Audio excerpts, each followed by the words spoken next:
안녕하십니까. 춘해병원 산부인과 박성환입니다.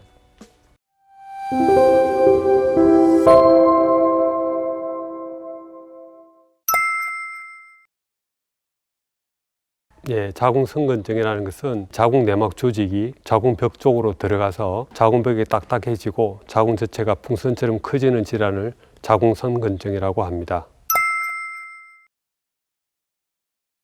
폐경이 되면은 자궁선근증이 대부분 점점 좋아지게 되는 건 맞습니다. 하지만 자궁선근증을 호소하는 경우에 심한 통증과 빈혈을 초래하게 되므로 대부분의 환자들은 사실 폐경 때까지 버티기가 힘듭니다. 그 전에 병원을 방문해서 적절한 진단을 받고 치료를 받으시는 것이 환자분 여러분들한테 큰 도움이 될 것입니다. 약물 치료를 실패할 경우에 수술 치료로 넘어가게 됩니다. 수술 방법은 두 가지가 있는데 자궁을 보존하는 방법이 있고 자궁을 전체적으로 절제하는 방법도 있습니다.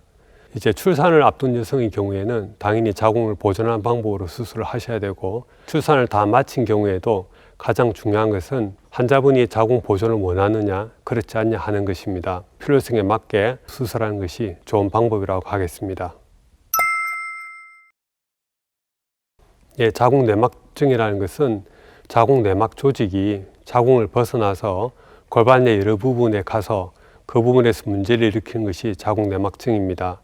대표적으로 난소 부위에 많이 가게 되는데, 거기에 가서 붙은 자궁내막 조직이 자라나서 여러 가지 임상 증상들을 일으키는 것이 자궁내막증이라고 하겠습니다.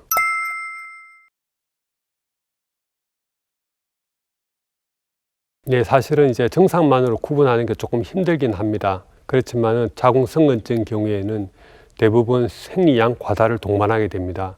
그리고 자궁선근증이라는 통증은 이 골반 통증이라든지 아랫배 아프고 허리 아프고 이렇게 국한된 경우가 많고, 자궁내막증은 다양한 부위에 생기기 때문에 그 생긴 발생 부위에 따라서 환자들마다 각각 다른 통증을 호소하게 되고, 다른 자궁 동반된 질환이 없으면은 생리양 과다는 같이 오지 않습니다.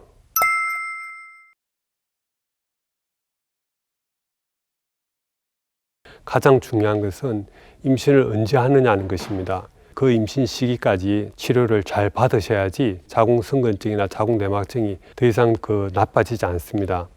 그리고 만약에 임신을 곧 하겠다 하면은 두 가지 방법이 있습니다. 첫째는 뭐냐면은 약물 치료는 당연히 중단하고 자연적으로 임신 시도를 하는 방법이 있고, 두 번째 방법은 불임 전문가의 도움을 받는 방법입니다. 이때 중요한 것은 자궁선근증이나 자궁내막증이 얼마나 심한가 하는 것이 중요한 것이 되겠습니다.